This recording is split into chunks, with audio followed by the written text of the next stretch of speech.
자리에 편히 앉아주시기 바랍니다. 주 예수 그리스도의 이름으로 하나님 말씀, 오늘 말씀을 통해서 같이 은혜 나누는 시간 갖겠습니다. 먼저 본문을 같이 찾아보겠습니다. 오늘 본문은 사무엘상 9장 1절부터 27절까지의 말씀인데요. 먼저 1절부터 4절까지만 같이 성도님들과 저와 교독하시겠습니다. 사무엘상 9장 1절에서 4절까지 말씀 저와 같이 교독하시겠습니다. 제가 먼저 읽겠습니다. 베냐민 지파의 기스라 이름하는 유력한 사람이 있으니 그는 아비엘의 아들이요 스롤의 손자요 베고랏의 증손이요 아비아의 현손이며 베냐민 사람이더라.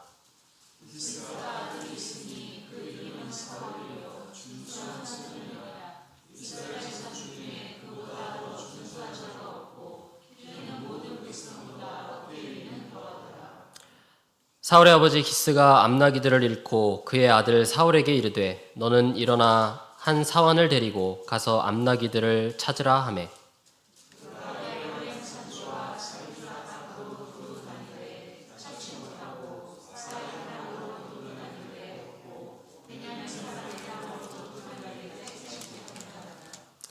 네, 그 다음에 21절 다 같이 읽겠습니다. 21절 시작. 사울이 대답하여 이르되 나는 이스라엘 지파의 가장 작은 지파 베냐민 사람이 아니니까 또 나의 가족은 베냐민 지파 모든 가족 중에 가장 미약하지 아니하니까 당신이 어찌하여 내게 이같이 말씀하시나이까 하니. 아멘. 오늘 이렇게 추워진 날씨에도 하나님을 사모하는 마음으로 이 자리에 나오신 모든 성도님들께 하나님의 은혜가 함께 하시기를 원합니다. 성도님들께서 이 시간에 이 자리에 나와서 하나님께 예배드리는 것은 이것을 가장 소중하고 하나님께 예배드리는 것을 가장 사모하시기 때문에 이 자리에 나온 것이겠죠. 우리는 내가 무엇을 사모해야 되고 내가 무엇에 마음을 두고 뜻을 두어야 하는지 아는 것은 매우 중요한 일인 것 같습니다. 오늘은 이스라엘 백성들이 사모하면 안 되는 것을 사모하여 발생한 아주 유명한 이야기가 나옵니다. 오늘의 말씀을 통해서 이스라엘 백성들의 실패를 교훈 삼고 우리가 살아가는 데 있어서 하나님께서 하나님의 그 선하신 뜻과 지혜를 주시기를 원합니다. 지난 시간에는 이스라엘 백성들을 대표해서 이 장로들이 사무엘에게 나와서 왕을 달라고 하는 그런 장면이 나옵니다. 막 억지를 부리죠. 이런 왕이 있으면 이런 불편한 점과 이러한 위험한 일이 있는데도 불구하고 왕을 원하냐라고 했을 때 이스라엘 백성들은 한치의 망설임이 없이 왕을 달라고 간구하는 그런 장면이 나옵니다.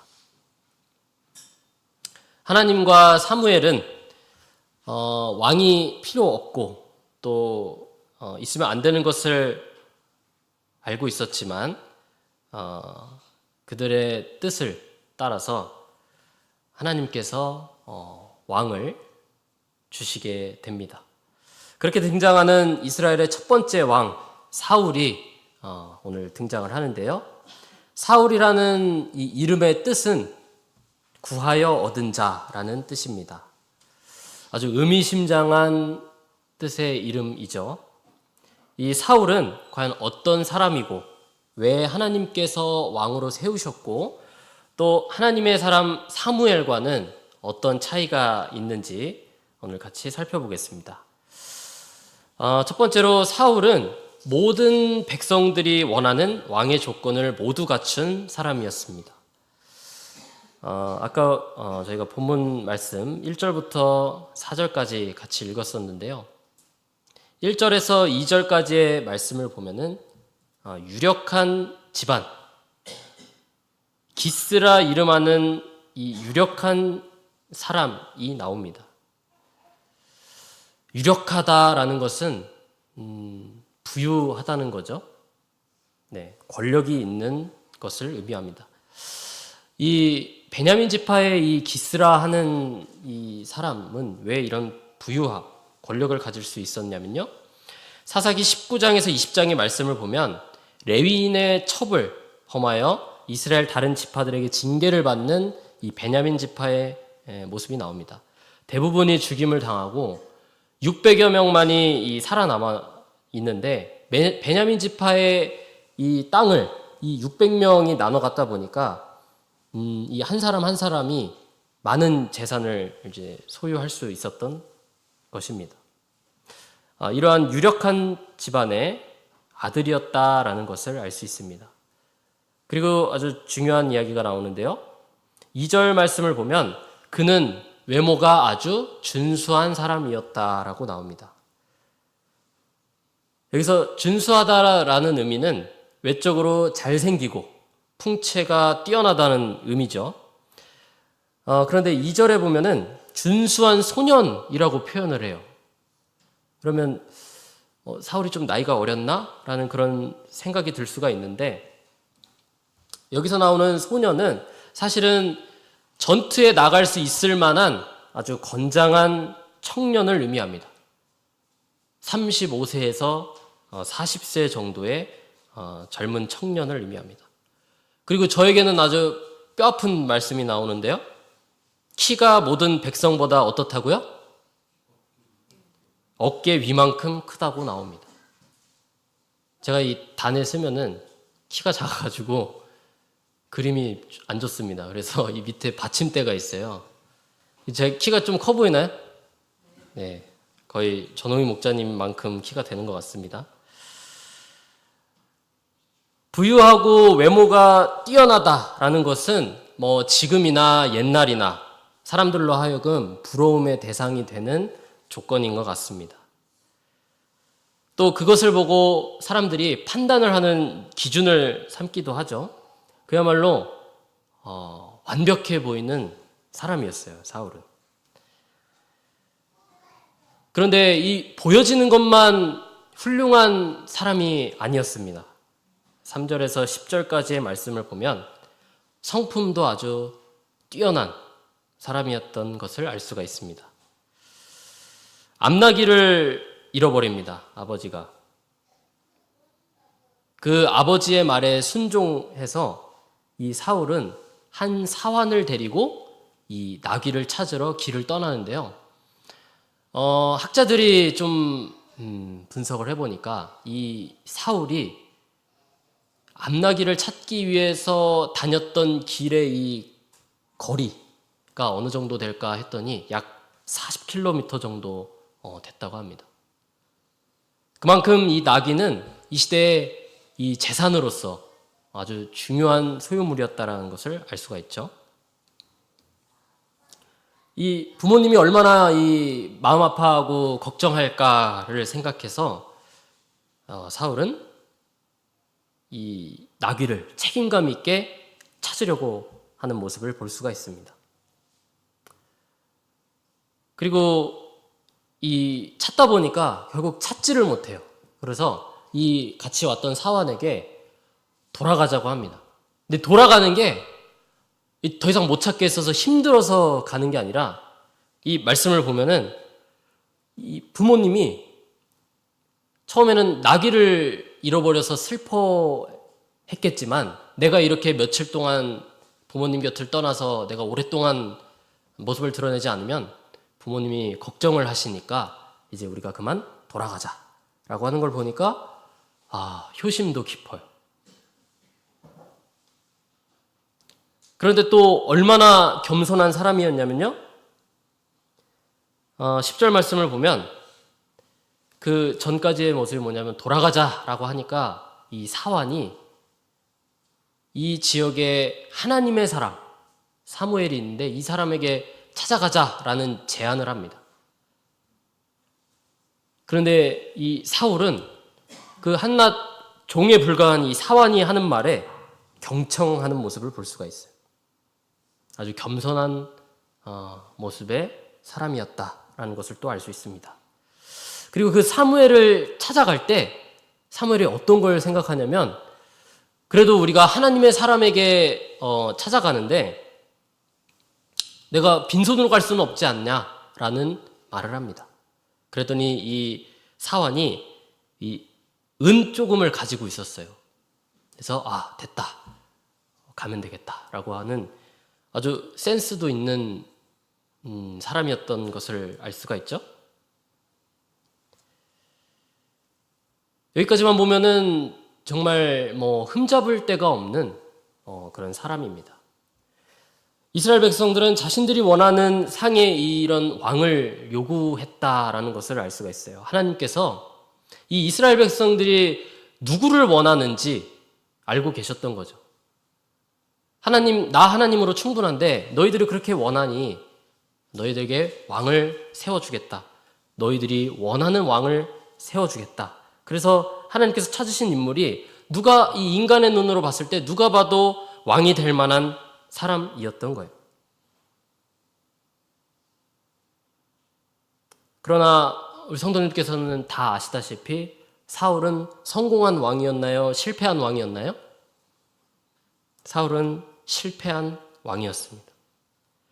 사람이 아무리 뛰어나다고 해도 하나님보다 뛰어날 수 있을까요? 그럴 수 없을 것입니다. 이 인간들은 사람을 판단할 때 겉모습을 많이 보고, 사실 판단조차 해서는 안 되는데 죄인된 사람인지라 사람을 보면 머릿속으로 판단을 하게 됩니다. 그게 우리 교회 안에서도 마찬가지죠. 교회 일꾼을 뽑을 때 우리는 그 사람의 보여지는 것을 볼 수밖에 없고 봐야만 하고 또 그것을 통해 뽑기도 합니다. 하지만 그 순간에 우리는 성령을 의지해서 일꾼을 뽑아야 되겠습니다. 인기 투표를 해서는 안 되겠죠? 인물이 훤칠하고 성격도 좋고 말도 잘하고 키도 크고 그러니까 저 일꾼은 일을 잘할 거야 라고 생각을 하는 것이죠. 이것이 세상에 직원을 뽑는 것과 무엇이 다를까요? 저는 이 말씀을 준비하면서 하나님께 너무 감사했어요. 키 작은 나를 이렇게 써주시니까 얼마나 감사합니까? 우리 교회만큼은 세상과는 구별돼야 합니다. 오직 하나님을 사랑하고 하나님을 의지하고 인생의 주인을 하나님으로 삼는 하나님의 자녀가 일꾼이 돼야겠죠. 그리고 그 일꾼은 누가 세우십니까? 하나님께서 세우신다라는 것을 우리는 믿음으로 받아들여야 됩니다.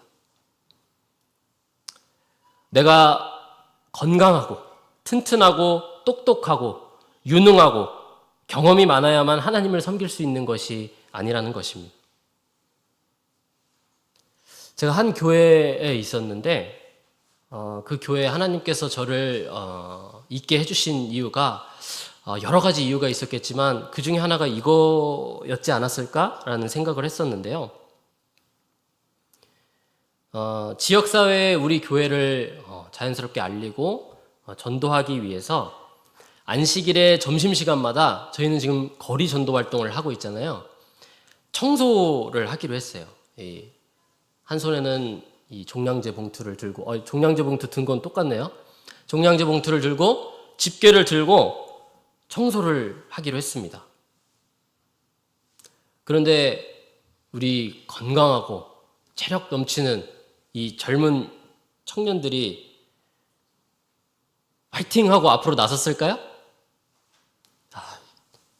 쑥스러움도 많고 놀 때는 그렇게 활기차게 놀면서 이때만큼 막 이렇게 쭈뼛쭈뼛해요. 그런데 한 80대 가장 연세가 있으신 어르신께서 매주 이 식사가 끝나자마자 가장 먼저 나가시는 모습을 봤습니다. 바람도 많이 불고 추운데도 이 어르신은 가장 먼저 나갔습니다. 그리고 나중에 알고 보니까 항상 교회 일찍 오셔서 청소를 하셨더라고요. 그런데 또 더 놀라운 거는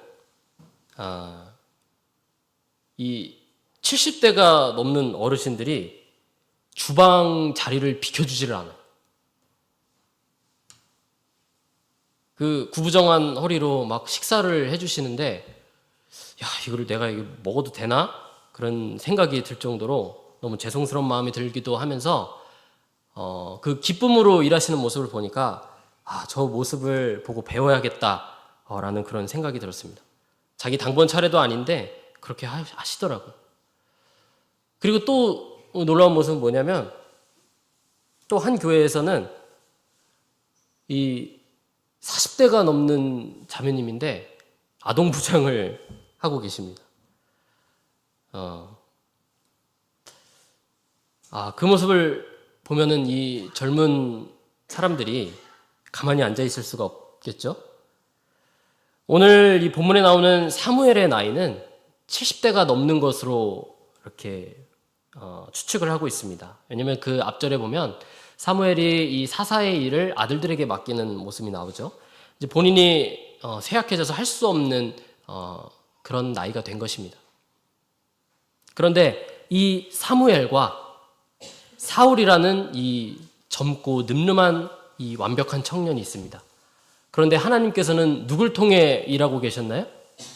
사무엘을 통해서 일하고 계셨다는 것입니다.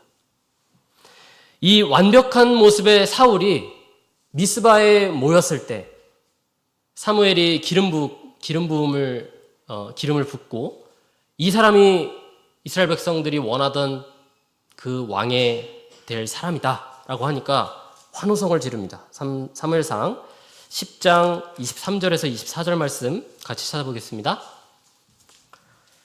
사무엘상 10장 23절에서 24절 말씀 같이 읽겠습니다. 시작. 그들이 달려가서 거기서 그를 데려오매 그가 백성 중에 서니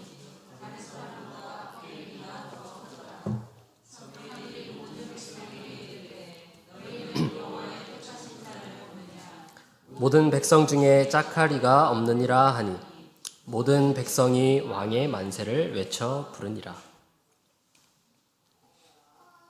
그렇게 원하던 왕을 이제 눈으로 보게 된 것이죠. 그런데 그가 어떤 모습입니까? 유력한 집안의 아들이었고요. 준수한 청년, 젊은 청년, 그리고 성품이 완벽한 그런 사람이었습니다. 우리는 사람에게서 보여지는 매력을 보고 판단하는 것이 아니라 우리의 왕 대신 하나님의 위대하심을 마음에 두어야 할 줄로 믿습니다. 하나님을 섬기는 마음, 하나님의 말씀대로 살아가는 것이 가장 중요한 것이죠. 오직 하나님의 성품을 사모하고 하나님께서 세우신 일꾼, 그리고 하나님께서 우리의 왕 되신다라는 것을 믿고 살아가는 저와 여러분 되길 주님의 이름으로 기도드립니다. 두 번째로 이 사울이라는 사람은요, 당시 이스라엘 백성들의 신앙을 나타내는 사람이었습니다. 사무엘상 9장 6절, 사무엘상 9장 6절 보겠습니다. 대답하되 보소서, 이 성에 하나님의 사람이 있는데 존중이 여김을 받는 사람이라. 그가 말한 것은 반드시 다 응하나니 그리로 가사이다. 그가 혹 우리의 갈 길을 가르칠까 하나이다. 사환이 한 말입니다. 사울과 그 암나기를 찾으러 갔던 이 사환이 사울에게 한 얘기였어요. 이걸 통해서 우리는 무엇을 알 수 있느냐? 사울은 이 사환도 알고 있는 하나님의 사람 사무엘에 대해서 알지를 못했다는 것이에요. 그런데 어떤 주석가들은, 성경학자들은 이렇게 얘기합니다. 사울이 몰랐을 리가 없다. 사무엘에 대해서 몰랐을 리가 없다라고 얘기합니다. 왜냐하면 아까도 나왔지만 이 사환이 사무엘을 만나러 가자라고 했을 때 사울이 예물을 준비해야 되지 않냐라고 말을 해요. 하나님의 사람을 찾아가기 때문에 이 예물을 들고 가야 된다라는 사실을 알았던 것으로 보아 사울은 이 사무엘에 대해서 알고 있었다라고 이 주석 그리고 성경학자들은 그것을 근거로 몰랐을 리가 없다라고 얘기하지만 중요한 것은 무엇인가요? 그렇게 머리로만 아는 것이 아니라 정작 이 정말 필요한 시점에 하나님을 찾느냐 안 찾느냐라는 것이죠. 정말로 누군가를 찾아야 하는가에 대한 이 실천이 없는 것은 사실 모르는 것과 별반 다를 게 없습니다. 머리로는 하나님을 알지만 정작 하나님을 찾아야 될 때 하나님을 찾지 않는다면 그것은 모르는 것 같다라는 것이죠. 사울은 그 부모님의 잃어버린 재산을 찾는 데에는 힘썼을지 몰라도 부모님 마음에는 들었을지 몰라도 생명의 주인 되시는 하나님을 찾는 일에는 소홀했다라는 것을 우리는 알 수 있습니다. 그리고 11절에서 12절 말씀을 보시겠습니다. 그들이 성을 향한 비탈길로 올라가다가 물 길러 나오는 소녀들을 만나 그들에게 묻되 선견자가 여기 있느냐? 12절 그들이 대답하여 가로되 있나이다. 보소서 그가 당신보다 앞섰으니 빨리 가소서. 백성이 오늘 산당에서 제사를 드림으로 그가 오늘 성에 들어오셨나이다. 당시에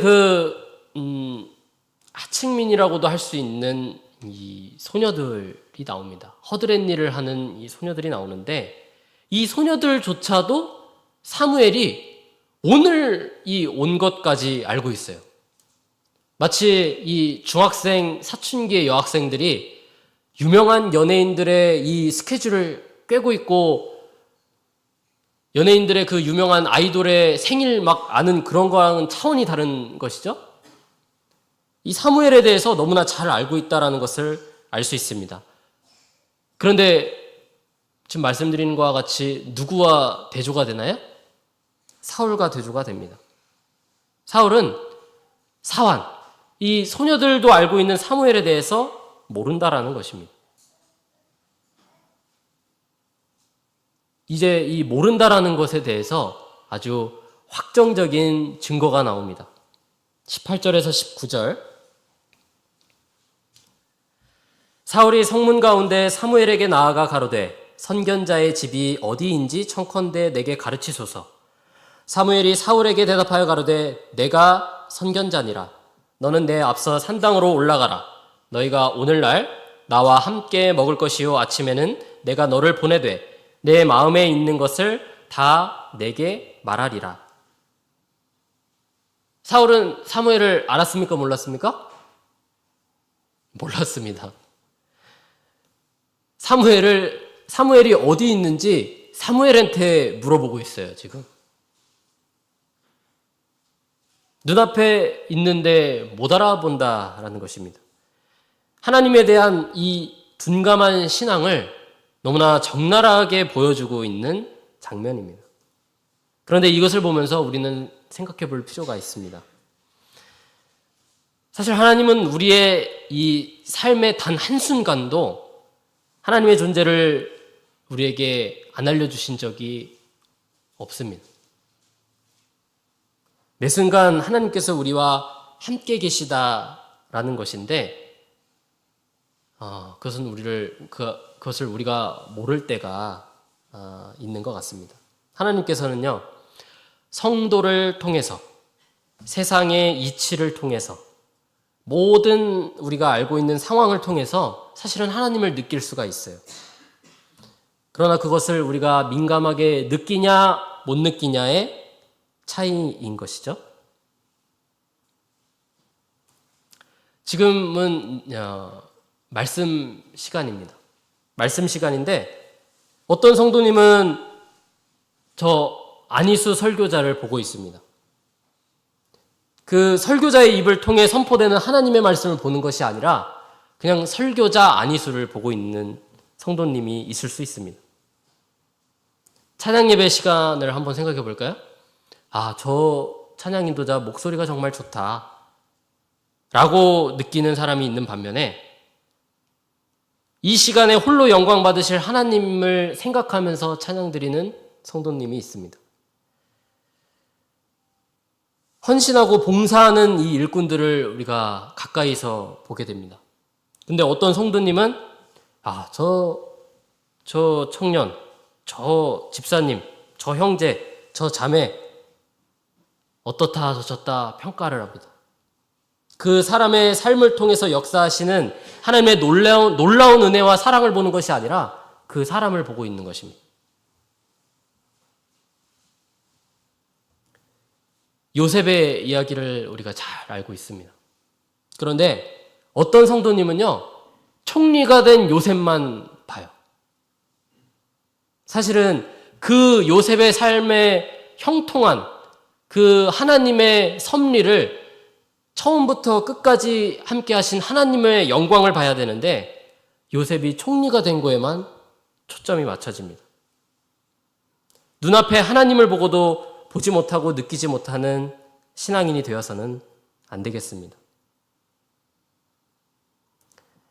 사울의 이 무지하고 무관심한 이 모습은 당시 이스라엘 백성들이 하나님에 대한 이 신앙의 모습을 그대로 보여주고 있는 그 한 대표의 인물인 것이죠. 하나님께서 그동안 그 하나님의 능력으로, 하나님의 사랑으로 이스라엘 백성들을 애굽에서 구하시고 광야에서 돌보시고 가나안과의 그 전쟁으로부터 승리를 주시고 이 구원하신 것들을 잊고 하나님을 구원자로 기억하고 살아가는 것이 아니라 우리가 지금 이렇게 살아가는 것은 우리에게 강력한 왕이 없기 때문이야 라는 이 결론을 내리는 것을 보면서 우리는 이 실패를 반복하지 말아야겠다라는 교훈을 삼게 됩니다. 우리 교회에서도 마찬가지죠. 건강하지 못한 교회는 목자가 자리를 비웠을 때 적나라하게 나타나고 우왕좌왕합니다. 그러나 오직 하나님께서 목자 되시는 이 교회는 목회자가 있건 없건 교회의 역할을 잘 수행해 나가면서 흔들림이 없는 것을 볼 수 있습니다. 우리 수원교회는 어땠습니까? 공교롭게도 한 달 동안 우리 담임 목회자께서 자리를 비우셨었죠. 우리 수원교회의 모습을 보면서 수원교회는 건강한 교회가 아닐까라는 개인적인 생각을 했습니다. 바라옵기는 우리 수원교회가 오직 하나님만을 주인 삼고 하나님만이 우리의 목자 되신다라는 것을 믿고 의지하는 그런 건강한 교회이기를 소망합니다. 이제 반면에 우리는 이 사울과 대조되는 하나님의 사람인 사무엘을 살펴보겠습니다. 사무엘은 어떤 사람이었습니까? 사무엘상 9장 20절 말씀 보시겠습니다. 사무엘상 9장 20절 다 같이 읽겠습니다. 시작. 사흘 전에 일은 내 암나기들을 염려하지 말라. 찾았느니라. 온 이스라엘이 사모하는 자가 누구냐? 너와 내 아버지의 온 집이 아니냐? 하는지라. 아멘. 이 말씀을 보면서 하나님의 사람 사무엘은 정말 달라도 다르구나라는 그런 생각이 듭니다. 이 이스라엘 백성들과 장로들이 왕을 달라고 아우성칠 때 하나님과 사무엘은 왕이 필요 없다라는 그것을 알고 있었죠. 이 잘못된 선택이라는 것을 누구보다 잘 알고 있었습니다. 하나님은 당연히 말할 것도 없이 알고 계셨지만 하나님의 사람 사무엘 역시 그것을 너무나 잘 알고 있었습니다. 그런데 눈앞에 지금 누가 와 있죠? 하나님께서 사무엘에게 말씀하셨죠. 저기 오는 사람이 이스라엘의 왕이 될 사람이다. 분명히 이건 잘못된 선택인데 하나님께서 세우시기로 하셨어요. 그리고 그 사람이 내 눈앞에 있습니다. 저 같으면은 내 뜻이 틀리지 않았다라는 확신이 있기 때문에 그 사람을 보면서 왕이 안 되게 막 이렇게 한다든지 회방을 한다든지 그랬을 수도 있을 것 같아요. 왜냐하면 이 실패한 왕이 될 거라는 것을 물보듯 뻔했기 때문이죠. 그런데 이 사무엘은 그것에 대해서 분노하거나 토를 달거나 실망하지 않았다라는 사실을 알 수 있습니다. 하나님께서 왕으로 세울 사람이 온다고 알려주었을 때 사무엘은 사울을 왕으로 받아들이고 선지자인 본인의 역할을 수행하는 모습을 볼 수 있습니다. 자신의 뜻을 내세우는 것이 아니라 하나님의 뜻을 받아들이고 하나님의 백성을 섬기는 일을 하고자 한 것입니다. 우리가 교회 일을 하다 보면 참 이 다양한 사람들이 같이 신앙생활을 하게 되잖아요. 당장 집에 사는 같은 이 가족들끼리도 참 마음 맞기가 쉽지 않은데 이 교회 안은 또 어떻겠습니까? 어느 교회 아니고도 어느 곳이나 다 마찬가지죠. 특히나 근데 이 교회에서 일을 하다 보면 참 마음에 들지 않는 것들이 참 많은 것 같아요. 저거는 저렇게 하면 안 되는데, 저 형제님 저렇게 하면 안 되는데, 참 내 성에 차지 않는 그런 것들이 참 많이 있습니다.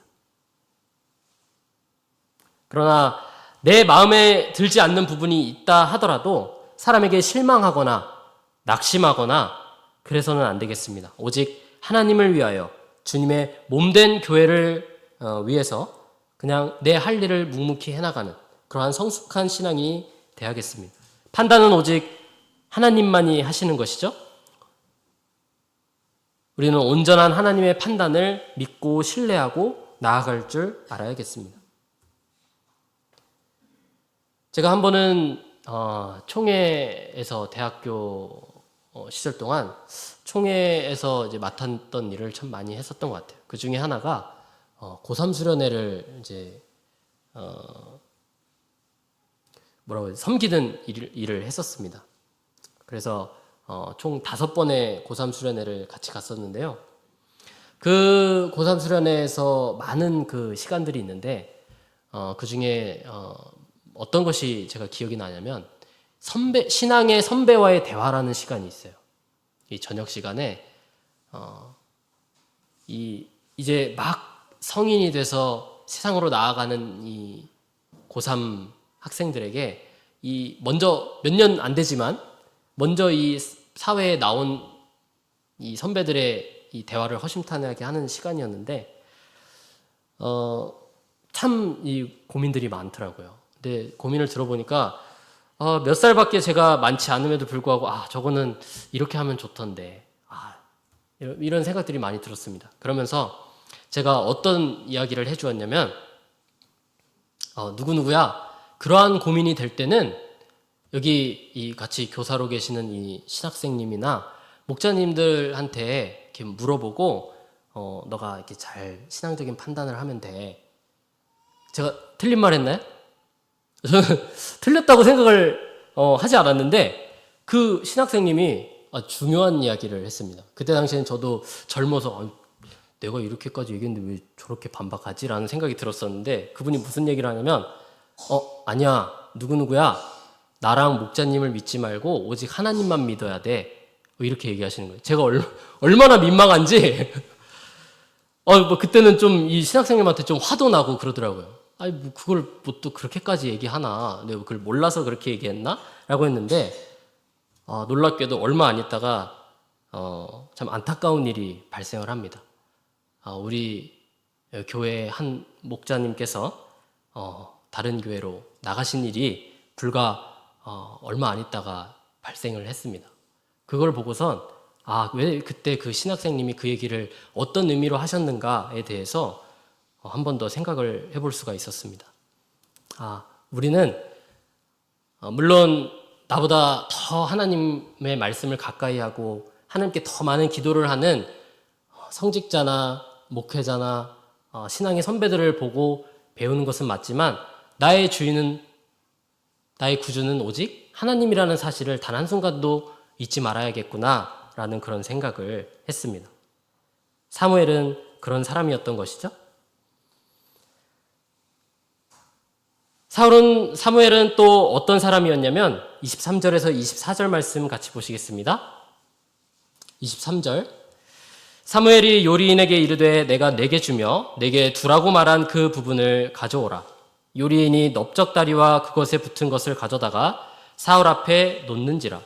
사무엘이 이르되 보라 이는 두었던 것이니 내 앞에 놓고 먹으라. 내가 백성을 청할 때부터 너를 위하여 이것을 두고 이 때를 기다리게 하였느니라. 그 날에 사울이 사무엘과 함께 먹으니라. 이 장면은 지금 무슨 장면이냐면 식사 시간에 이 다른 유력한 이 30명을 청해서 사울을 소개하는 자리예요. 사무엘은 원래 자기가 앉던 그 가장 상석에 본인이 앉은 것이 아니라 사울을 이 자리에 앉힙니다. 지금까지는 사무엘이 이 이스라엘의 지도자로서 선지자로서 내가 이 이스라엘 백성들을 이끌었었지만 나의 이 지도권을 이양한다. 이 사울에게 이양한다라는 암시적인 행동이었습니다.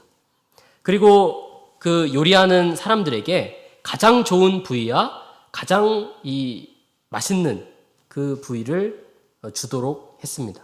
이것은 무엇을 의미하냐면 다른 사람들보다도 이 사람을 높인다라는 의미입니다.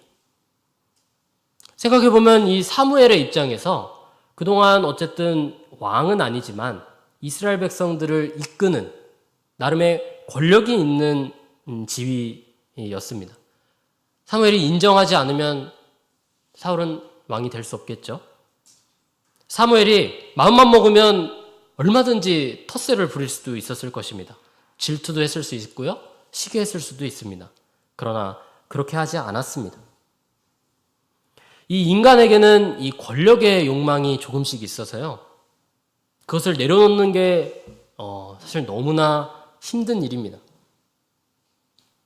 제가 잠시나마 그 군에 있으면서 물론 계급적으로 그 장교로서 이 병사들을 이렇게 리드할 수 있고 명령할 수 있고 있는 위치에 있어 보니까 그것이 참 편하고 이것을 내려놓는다라는 게 왜 힘들겠구나라는 것을 조금 맛봤던 것 같아요.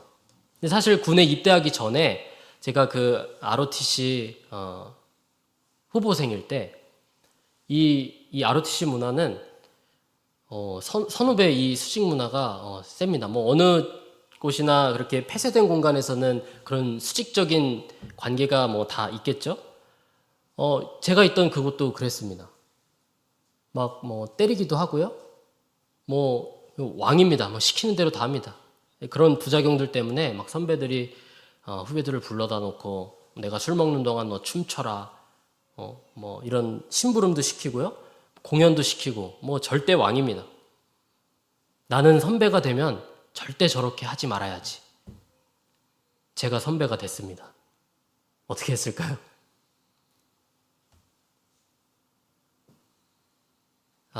다른 이 동기들이 후배들을 괴롭힐 때 천사를 자처했습니다.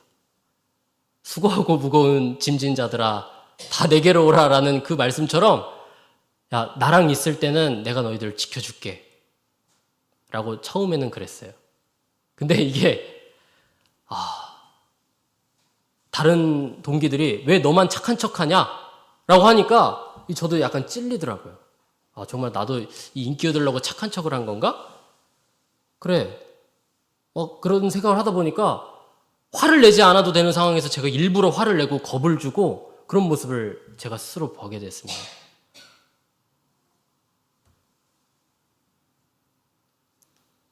그런데 이 인간의 DNA가 그런 것 같아요. 이 인간의 역사를 봐도 이 독재의 역사는 어느 곳이나 있고요. 지금도 있습니다. 지금도 몇몇 나라는 왕권 국가여서 그것을 내려놓고 있지를 않습니다. 제가 이제 사회생활을 하고 다른 세상 사람들을 만나면서 느끼는 것이 무엇이냐면요. 그 교회를 다니시는 분들이 주위에 우리 성도님들도 상당히 많으실 거예요. 그런데 그 만나서 얘기를 하다 보면 어느 교회 다녀라는 얘기가 나왔을 때 우리 성도님들은 어떻게 대답하십니까? 나 참예수교회 다니는데요? 이렇게 얘기하십니까? 저 오목천에 있는 교회다. 이렇게 얘기하십니까? 참예수교회 다닌다라고 얘기를 하지, 그 전홍희 목자 있는 교회 다녀요? 이렇게 얘기합니까? 누가 계시죠 또? 박은진 목자님 있는 교회 다녀요? 이렇게 얘기합니까? 그런데 일반 교회 분들은 누구 목사님 계시는 교회에 안수 집사로 있습니다. 이것이 기본 소개더라고요. 저는 그것이 너무 적응이 안 됐습니다. 교회면 교회지, 누구 목사님 계신 걸 왜 얘기하지? 그것은 제가 일반 교회에 대해서 너무 몰랐던 것 같아요. 그런데 군에 있으면서 이 군의 교회를 나가보니까 왜 그렇게 얘기하는지를 알겠더라고요. 그 교회는 물론 다 그렇다는 것은 아니지만 그 교회는 하나님이 없고 목사가 있습니다. 설교를 듣다 보면 이게 하나님 얘기인지 저 목사님 얘기인지 구분이 순간순간 안 가요. 대형교회는 어떻겠습니까? 우리 뉴스에도 많이 나오지만 이 초대형화된 교회에서는 그 담임 목사가 그것을 다른 이에게 물려주지 않습니다. 기업화되는 모습들을 너무나 많이 볼 수 있습니다.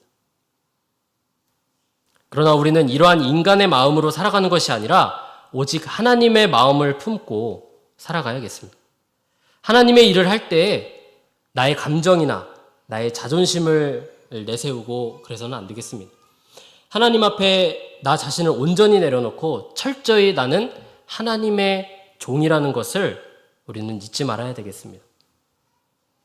바라옵기는 우리 수원교회의 저와 여러분 모두가 하나님께서 진정으로 필요로 하시는 일꾼이 되기를 소망합니다.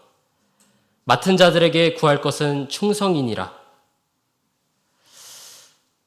오늘 우리는 이스라엘 백성들이 어떤 마음으로 하나님께 왕을 달라고 했고 어떤 사람을 왕으로 구했는지 사울을 통해서 알 수 있었습니다. 당장 그 왕이 우리 눈앞에 세워졌을 때 밝은 미래가 있고 어떤 민족이 이 이스라엘 우리에게 쳐들어와도 이겨낼 수 있을 거라고 꽃길을 걷는 그런 생각을 했지만 이스라엘의 결과는 비참한 결과들이 있었고요. 왕이 되었던 사울 역시 비참한 죽음을 맞이합니다. 사울은 완벽히 실패한 왕이었습니다. 하나님을 왕으로 모시지 않았던 이스라엘은 붕괴에 갔습니다. 우리의 공동체와 우리의 삶 속에는 오직 하나님만 있어야겠습니다. 그러한 공동체와 그런 신앙인에게만 희망이 있을 줄로 믿습니다. 나의 신앙, 내가 속해 있는 교회 안에서 우리 역시 사울과 같은 왕을 요구하고 있지는 않은지 우리를 돌아볼 수 있어야겠습니다. 하나님이 오직 유일하신 구주시고 주인 되시는 수원교회 그리고 저와 성도님들 다 되시기를 예수 그리스도의 이름으로 축원드립니다. 잠시 묵도드리겠습니다.